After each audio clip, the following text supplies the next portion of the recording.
How to fix cannot create new Instagram account issue. If you are facing trouble creating a new Instagram account, don't worry, this could be due to server issue, internet problem and glitch or account restriction. Follow this step to resolve the problem. You can check your stable internet connection. A weak or unstable internet connection can prevent you from creating an account. Switch to a stronger Wi-Fi network to use mobile data. If you are using the Instagram app, ensure it updated to latest version. Go to App Store or Google Play Store and check for updates. Type on the search bar, type Instagram. You can see update option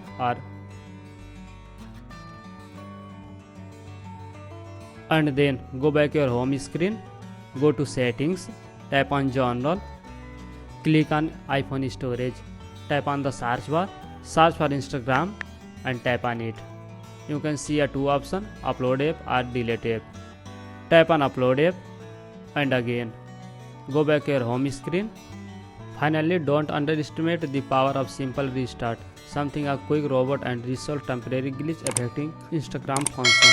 And that's it. If you found this video helpful, please give it a thumbs up, subscribe to our channel for more tutorials. Thanks for watching and I will see you in the next video.